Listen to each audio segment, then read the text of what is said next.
Hey you guys, I wanted to make a quick video to make sure that you know how to prepare for 80-day obsession since we'll be starting soon. Me and Liam are going to show you. Right, bud? Okay, so you need to make sure that you know your nutrition bracket that you're in. And I'm going to walk you through how to find all of that on Beachbody On Demand in case you don't know yet. All right, so let me share my screen with you. So what I want you to do is go to beachbodyondemand.com and you're going to log in. Sorry, let me close this. And you're going to open up 80-Day Obsession.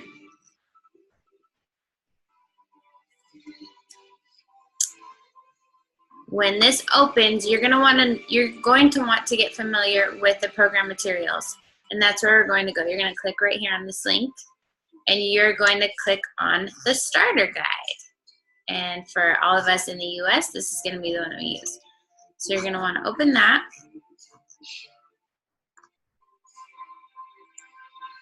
Aren't you guys so stoked for your body to look like that? Autumn is a great motivation. Okay, so definitely read through these things. You absolutely must take your before pictures and measurements. I 100% guarantee you that if you do not, you will regret it. You absolutely will regret it. So I don't care how embarrassed you are to take a picture in a bikini or in workout shorts and a sports bra, but you need to take these pictures, okay? Even if only you keep them. I highly encourage you to put them into your challenge tracker app that you'll get an invite to if you haven't already. Those are only accessible to you and to me as your coach. No one else can see them. So this is a chart of how to track your measurements. So please do this chart before we start the program. Very, very important. We have to have ways to measure our progress in order to stay encouraged and know that what we're doing is working. Okay, now here's where you're going to calculate your calorie target, and I'm going to do an example for you. So, I'm just going to pull out my calculator. Okay, so let's use the example of 150 pounds, okay? So if your current weight is 150 pounds, you're going to multiply that by 11, which gives you your caloric baseline, which is 1,650. You're going to take that number, you're going to add 600. That gives you 2,250. That's your maintenance calories. If you are not wanting to lose weight, you're wanting to maintain your weight, you're only wanting to build muscle, this is the calorie number that you would stick with, okay? But for those of you who would like to burn fat and you're looking to lose weight, you're going to take the step C and you're going to subtract 750, which will give you exactly 1,500 calories, okay? So this is for phase 1. You'll see there's another calculation here, and this is for phases 2 and 3.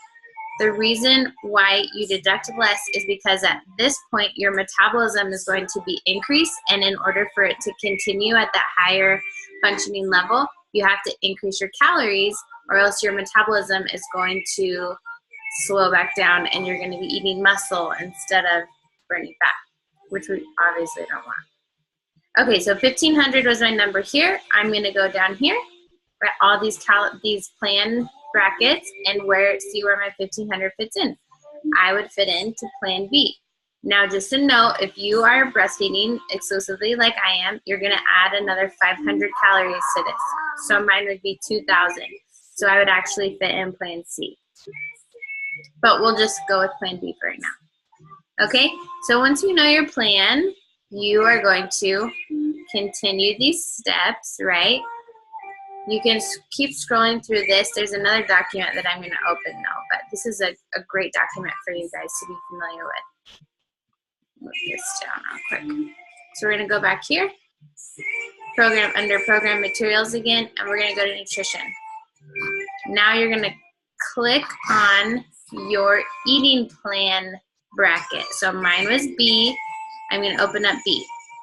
Now, you guys, let me just warn you. This eating plan can be a little bit overwhelming just at first and figuring out all the different, like the times that you're gonna eat and stuff. But I promise you, it will get easier, substantially easier, especially after you do this part, and it will be so worth it. It's gonna make your life a lot simpler. So for me, I'm gonna go through here. This is a breakdown of every day. These are the containers that I will be eating per day, right? But this specific nutrition plan uses timed nutrition, and Autumn charges her clients thousands of dollars to do this for them. So it's pretty epic that it's part of our program. But basically, you need to make sure that you're eating when she says to eat the certain containers. So it's not a good idea to move them around, except for one exception that you'll see as you go through here. Okay, so this is where things can get a little bit confusing, okay? There are workout blocks. In that workout block includes your pre-workout meal, your pre-workout supplement if you're using Energize, your workout supplement if you're using Hydrate, your post-workout supplement if you're using Recover, and your post-workout meal. So if you're not using anything from the Beachbody Performance line, it's only gonna include your pre-workout meal, your workout, and your post-workout meal, okay? So there are different, let's not even look at this one because I'm gonna go to the examples. Basically, you have a workout block with those 2 meals, and then you have 3 other meals throughout the day, okay? And when you work out depends on when you're gonna eat that stuff. So we're gonna go through here real quick. This is the one that really helps me. So if you're someone who's gonna work out at 8:30, this is an example of what your day would look like. At 7, you're gonna eat your pre-workout meal. At 8, so 30 minutes before, you're gonna take your Energize, as always. And then as soon as you're done working out, whoa, there's your supplement.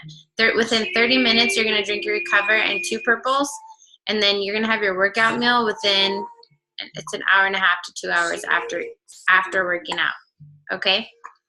So this is always going to be the same for me. It just depends on when during the day I'm doing my workout.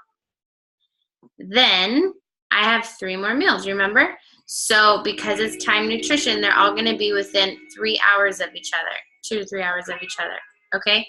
And this is what each of those meals is going to contain as far as your containers. So right here is an example. These examples, I'm not gonna lie to you guys, are super basic and boring. If you like that, then perfect.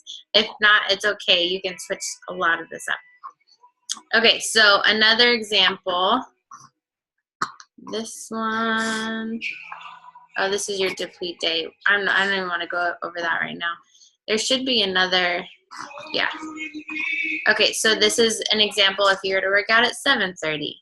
So just so you guys know, like if you have to work out at 5:30, in the morning, you would move this whole thing up 2 hours. That's it. Except there is an exception. If you are working out in the morning, it's really hard for you to eat an actual meal. You can take this meal, your purple, red, and teaspoon, your option number 1, and flip-flop it with your pre-workout meal. So this could look like, so a purple is a fruit, so half a banana with a red container of cottage cheese, and I can't give you a teaspoon right now because I'm not thinking, like hemp oil, or yogurt and a teaspoon of fat. That could be your pre-workout meal, and you can eat it within 30 minutes of working out because it's hard to eat before you work out when it's so early, okay? So this is why I told you it can be a little bit confusing, but it's really simple as soon as you plug in where you're gonna work out. This is for a midday workout, and then this is where most people will probably work out, is in the evening. So your 3 meals are in the morning, right? So this could be your Shakeology and a fruit, and then this is a salad with chicken and rice and pumpkin seeds and a dressing, and this is steamed broccoli. I don't know, totally making this up. Or let's do celery and an apple and a blue avocado. That's a very random mix, but it's just an example. And then you have your pre-workout meal, and then you work out. And then for most people, this is where their dinner plugs in to their post-workout meal. This is what my husband does. So his post-workout meal is his dinner after his workout. I know it's kind of a late dinner, but you know, this is all adjustable. But this is it's just the important part to get that time nutrition part down. As soon as you know when you're going to work out, you can plan the rest of your day. And as soon as you can plan the rest of your day, you can plug in what meals you want to cook and so on and so forth. So this is what your day looks like without the Performance Line supplements. So this is where you're going to want to go. Okay? Hopefully that wasn't too much for you guys. Okay, so back to the program materials. Let me go back here. What was I going to show you? Oh, the container food list. This is just to trigger your brain so that you know everything that you can eat within your containers. There is a ton of food that will fit within each of those containers. I've had many people tell me, oh, I don't like eggs, so I can't do that program. What? That doesn't make any sense. So there's a ton of things that will fit within here. There is a vegan option for those of you, if anyone is vegan. And you can do this on a budget. So they've got Shakeology bases in here. Like, for instance, let's see if I can make this bigger for you guys. Whoa. Went too big, too fast. Now I went too small. Oh my gosh, this is driving me nuts. Okay. So how many of you use coconut milk? 8 ounces of unsweetened coconut milk counts as a teaspoon, which is pretty awesome. The same for unsweetened almond milk. So it's important to know, I hope none of you are drinking soy milk. We don't do soy in our team. Oh my gosh. Sorry, guys. Anyways, so that is helpful. Get familiar with these program materials. There's the vegan options towards the bottom. Here's calendars that you can print out, workout calendars. The tracker sheets, you're definitely going to want to print out the tracker sheets. This is what those look like. Keep this by you when you're doing your workouts, your 80-day obsession workouts. And this is the reason. Because if you don't, you're not going to remember what you did before, and you won't be able to track your progress, again, which is super important for staying encouraged and continuing to push yourself and make sure that you're growing. And then, yes, we got trackers for all the phases. Peak week at the end. There's your workout calendar. There's no music to these workout programs. It's just Autumn talking and laughing, which is cool. It's like the Little Obsessed workouts. And so she created Spotify playlists for each of the workouts, which is pretty epic. So feel free to go and download those if you want. This is where you guys are going to find the workouts. These are all good, watching these videos. Weekly Obsession, this is really cool to watch, and I'll remind you as we go through to watch these at the beginning or the end of the week to see how the crew is doing and their kind of feedback on the program, because they film this live. And then here are your workouts. So we'll be doing phase 1, days 1 through 26. We'll be doing that first. And if you click on details, it will tell you the equipment that you'll need and all of that. So I'm super excited to do this with you guys. I also want to make sure, sorry, my hair is super crazy. I want to make sure that you all are on our Challenge Tracker app. So if you've not gotten an invite from me yet to be a part of our Challenge Tracker app for the duration of the challenge, please contact me ASAP with your email so that I can add you. because that is where we're going to be tracking our Shakeology and our workouts. It's really awesome because it keeps you accountable. There's even a setting where you can set a reminder if you haven't worked out by this time or logged your workout by this time, it'll remind you on your phone. And I will be posting in there daily with motivation, inspiration, and tips and all of that kind of stuff. And we can keep each other accountable that way. So it's really awesome to see your progress as you log your workouts and your Shakeology and your measurements as we go through these different phases. And having measurable goals and tracking it is very important to ensure your success and stay on track. So what do you think? Are they ready? Are they ready? I think they're ready. I think they're ready. All right, you guys, I'm super excited to do this with you. Again, let me know if you have any questions before we get started. Go take your pre-program, gosh, I can't think, your pictures and your measurements and get your weight and get that all logged and recorded. And this, the week before, let's really focus on getting that timed nutrition down and understanding it fully and planning it out so that it's not overwhelming. I promise you, if you don't plan, you will fail at it. It's too much. Once you plan and have it all prepared, then it's going to be so much easier. And I promise you, your body's going to get used to eating like that. And most of you are probably going to say, I have a hard time eating so much. But your body needs that nutrition in order to grow stronger and to burn the excess fat that you are not wanting anymore. All right. I'm going to go now. You guys have an amazing day, and I'll talk to you soon.